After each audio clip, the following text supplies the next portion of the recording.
Sério mesmo, gente. Se o Cruzeiro fala assim, a partir de agora, Campeonato Mineiro vai ser time sub-20. O que vocês acharam? Vocês endossam essa postura aí do Cruzeiro? E, principalmente, o time principal ia ficar jogando o quê? Ô Treina. Caramujo, o ano passado, o Samuel trouxe a informação que o Cruzeiro, ainda na gestão Ronaldo, pleiteava essa possibilidade, né? Do Cruzeiro entrar com o Sub-23 do Campeonato Mineiro. Eu já falei sobre isso aqui. O torcedor do Cruzeiro, principalmente diante desses contextos, com certeza abraçaria a ideia. Acho que o Cruzeiro tem que pensar nele. Volto a repetir aquilo que eu falei ontem. O Cruzeiro tem que pensar nele no Campeonato Mineiro. O que é pensar nele, Patrick? Vaga na Copa do Brasil, acho que o Cruzeiro, fazendo essa junção de em jogos no Mineirão, você dá uma sequência ali, talvez, para os times titular, para ganhar esse entrosamento no início da pré-temporada. Porém, em outros jogos que o Cruzeiro, principalmente fazer fora do Mineirão, em jogos menos importantes, teoricamente, você rodar essa equipe, colocar sub-23, o Cruzeiro ele consegue fazer a junção de fazer do Campeonato Mineiro uma preparação da extensão da temporada, você diminuindo jogos ali, inclusive, para os jogadores chegar nas principais competições com menos jogos. E também você consegue também esvaziar o Campeonato Mineiro, tirando o maior ativo do futebol mineiro, que é o Cruzeiro, sempre ali na sua totalidade do time principal, e você dá oportunidade para outros irem surgindo, ganhando minutagem.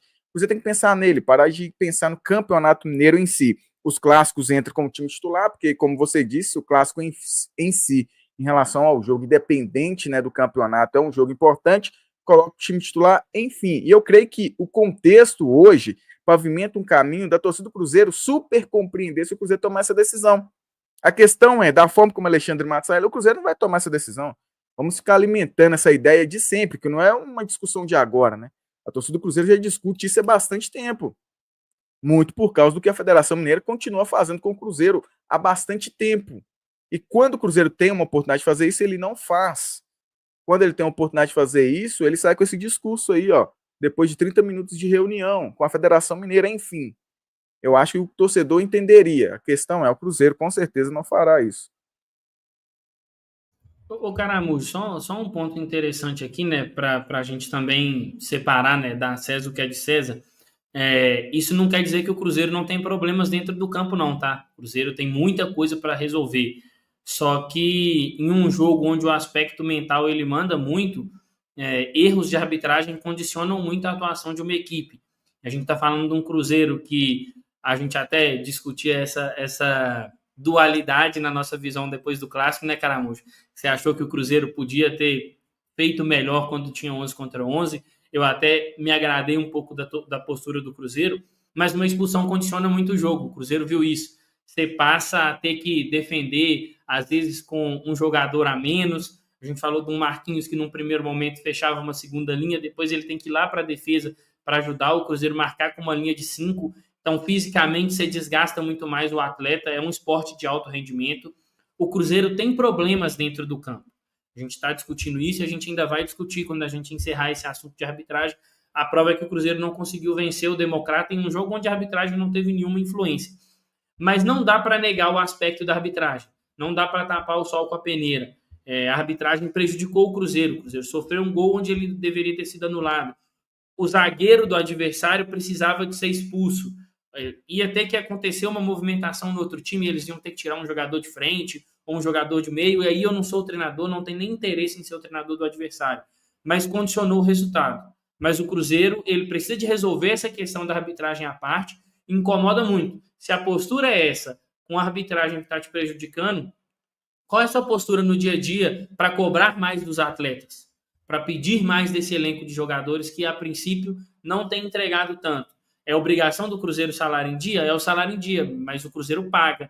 O Cruzeiro coloca os atletas para viajar de voo fretado. O Cruzeiro está melhorando uma das melhores estruturas, que era a Toca da Raposa, está tentando colocá-la num nível ainda melhor. Então, se tem essa morosidade para cobrar quem está nos prejudicando fora da Toca da Raposa, qual é a postura lá dentro? Para cobrar mais resultado dos jogadores, para cobrar mais empenho, para cobrar um desempenho melhor. Então, a gente precisa de entender também que não é só o problema da arbitragem. O Cruzeiro também tem problema extra-campo. Não quer dizer que a gente está aqui direcionando as críticas para a arbitragem, que a gente está esquecendo e está falando assim, se não fosse a arbitragem, nós temos um super Cruzeiro. Não, nós não temos. Nós temos um Cruzeiro que também tem problemas e que ele não precisa de outro que vem da arbitragem. Emerson, você colocou um ponto interessante que é a respeito de uma possibilidade do Cruzeiro não jogar com o seu elenco profissional estadual. O que faria nesse tempo? E aí entra o fato da gente ser ponderado, ser racional nesse sentido. Porque quando a gente olha para os grandes clubes do Brasil, para aqueles que vão disputar, por exemplo, a Série A do Campeonato Brasileiro, não tem ninguém que abandone estadual. O Atlético Paranaense, em algum momento, já fez o movimento de jogar com sub-23, hoje isso acabou. O que se tem é, por boa parte, principalmente no início do estadual, numa primeira fase, são os clubes utilizando bastante as categorias de base. O que faltou mais uma vez ao Cruzeiro nesse estadual, como faltou no ano passado. Eu lembro que a gente chegou a debater bastante isso após o Campeonato Brasileiro, na reta final de 2024, que o Cruzeiro tinha que ter um planejamento mais específico voltado ao sub-20. Acho que o sub-20 não faria muito diferente do que o elenco principal fez nessa primeira fase de Mineiro, né? Conseguindo a sexta melhor campanha. Então o Cruzeiro poderia ter tido mais cuidado nesse sentido e, mais uma vez, errou. Então fica o aprendizado para que no estadual do ano que vem, o Cruzeiro possa oportunizar mais minutos aos garotos, que dificilmente vão ter, e a gente tem que ser muito franco, né? Dificilmente eles vão ter mais minutos, muitos minutos ao longo de 2025, porque eles não foram utilizados na competição em que o Cruzeiro é menos exigido na parte técnica, né? E aí, em algum momento, sim, o Cruzeiro vai ter que usar o seu elenco principal, porque é preciso preparar também esses jogadores no aspecto mental, no aspecto físico e até mesmo em questão técnica para as principais competições. É isso que a gente já está vendo nos principais clubes. O Flamengo, por exemplo, começou o estadual jogando com garotos, agora já está aí com seus jogadores principais. O próprio Botafogo, o Textor já falou que não liga para Campeonato Carioca, mas ontem, um clássico, o Botafogo entrou com o seu time principal diante do Flamengo. E aí no Campeonato Paulista nem se fala, né? Até por ser uma competição mais organizada, mais competitiva, os clubes não abrem mão. Então, é importante que o Cruzeiro possa, nessa parte interna, olhar o Campeonato Mineiro como uma oportunidade de preparar todos os seus jogadores da melhor maneira possível. Acho que tem espaço, sim, para o elenco principal, principalmente numa fase mais aguda, nos clássicos. Mas antes disso, os garotos precisam receber minutos. E mais uma vez a gente está chegando em uma semifinal de Mineiro, onde os garotos, infelizmente, tiveram poucos minutos, foram até relacionados, tiveram ali uma vivência de um jogo. Mas nada mais do que isso. E o próprio Leonardo Jardim deixou muito claro ontem. A experiência de um jogo é muito diferente de um treino. E essa experiência não tem sido dada para os garotos do Cruzeiro. Não que eles sempre sejam a solução, mas será que eles não têm a capacidade nem de ajudar o Cruzeiro em um campeonato estadual? Será que não seria um momento importante para que eles fossem devidamente preparados?